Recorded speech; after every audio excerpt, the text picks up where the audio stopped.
جب ہندوستان میں انگریز آئے تو مسلمانوں نے 1757 ہی سے جنگ شروع کر دی تھی۔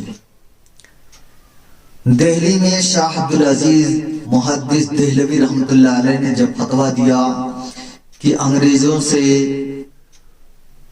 جہاد کرنا فرض ہو گیا ہے تو گویا کہ پورے ہندوستان میں ایک لہر دوڑ گئی اور انہوں نے سب کے دلوں میں ایک روح پھونک دی، ایسی پھونک ڈالی کہ پورا ہندوستان اس بات کو احساس کرنے لگا۔ سراج الدولہ بنگال کا جو حکمراں تھا وہ وہاں انگریزوں سے جنگ لڑتا رہا، لیکن اس کے وزیر کی غداری کی وجہ سے اسے جنگ ہارنی پڑی۔ میسور میں ٹیپو سلطان، اس کے باپ حیدر علی انگریزوں سے جنگ لڑتے لڑتے شہید ہو گئے۔ اس کے وزیر کی پورنیا کے غداری کی وجہ سے اسے بھی شکست کا سامنا کرنا پڑا۔ ایسے ہی پلاسی کا میدان ہو یا شاملی کا میدان ہو، کوئی ہندوستان کی ایسی روئی زمین نہیں ہے جو مسلمانوں کے خون سے لالا زار نہ ہو، بالخصوص علماء اکرام جو اس میں جد و جہد کرتے تھے اور جنگ آزادی کے لیے لوگوں کو برانگیختہ کرتے تھے اور انہیں اس بات پہ آمادہ کرتے تھے کہ اے انگریز ہمارے کھلے ہوئے دشمن ہیں، اگر ہم نے ان سے جہاد نہیں کیا تو ہم سب ہندو مسلمان غلام بن کر رہ جائیں گے۔ اب جبکہ ہندوستان آزاد ہو گیا اور جمہوریت قائم ہو گئی، لوگ اس بات پر قائم ہو گئے، تو یہ بات کہاں سے پیدا کی جاتی ہے کہ فلاں نے بادشاہ نے کرایا، فلاں بادشاہ نے کرایا۔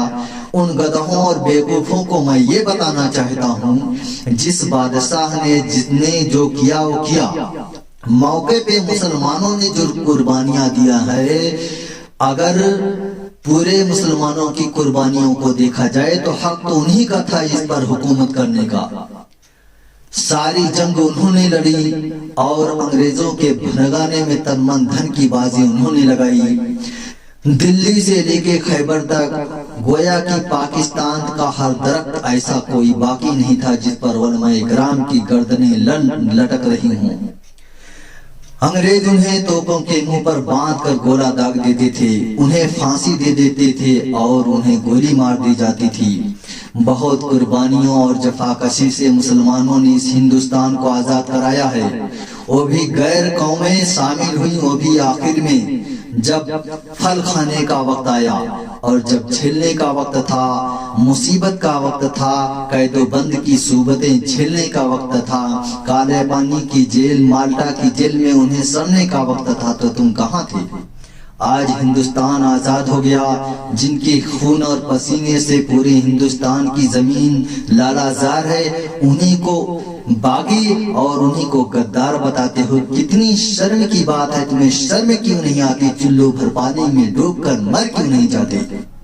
جتنا اس ہندوستان کی آزادی کے لیے مسلمانوں نے خون بہایا ہے، کسی اور قوم میں بالکل نہیں، بلکہ ساری قومیں مل کر اتنا خون نہیں بنائے، چاہے وہ یوسی ہو یا یہودی ہو، عیسائی ہو، ہندو ہو، سکھ ہو، کسی قوم نے اتنا خون نہیں بہایا اس ہندوستان کی آزادی کے لیے جتنا مسلمانوں نے بہایا ہے۔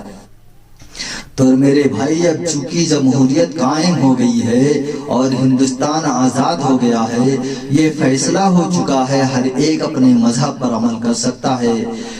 کوئی اگر شرارت کرتا ہے تو قانون اس کو سزا دے گا۔ تم کون ہوتے ہو کسی پہ کچھ کہنے والے، کچھ لگانے والے؟ آپ عدالت میں اپلیکیشن ڈالو، کوئی غلطی کرتا ہے تو فرداً غلطی کرتا ہے، اجتماعی آپ بدنامی کا داغ لگاتے ہو۔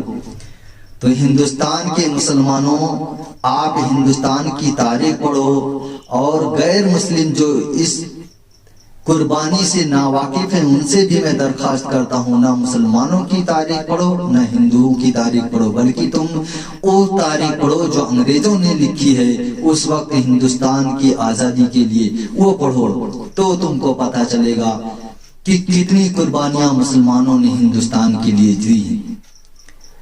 ابھی 26 جنوری آ رہا ہے، جن علماء کرام نے تن من دھن کی بازی لگا دی تھی ان کا نام نہیں لیا جاتا، چند لوگوں کا نام لیا جاتا ہے۔ سینکڑوں ایسے عالم تھے جو اس آزادی کے ہیرو تھے، لیکن ان کا کہیں نام و نشان تک نہیں لیا جاتا۔ تو دوستو، ہندوستان کی تاریخ پڑھو، اپنے ماضی کے اوراق کو گردانو، تب آپ کے بزرگوں کی قربانیوں کا پتہ چلے گا۔ اور ہندوستان میں سب کا حق ہے، جو جس کا من چاہے، جس مذہب پر عمل کرنا چاہے، یہ فیصلہ ہو چکا ہے، وہ کھل کر اس پر عمل کر سکتا ہے۔ کسی اور فرقہ کو کسی اور فرقہ میں دخل اندازی کرنے کی کوئی گنجائش نہیں ہے۔ اگر کوئی کرتا ہے تو وہ ظلم کرتا ہے، وہ اس سے باز آ جائے۔ اس پیغام کو خوب پہنچاؤ تاکہ لوگ جانیں اور بوجھیں اور تاریخ کو پڑھیں اور ان کے دماغ روشن ہوں۔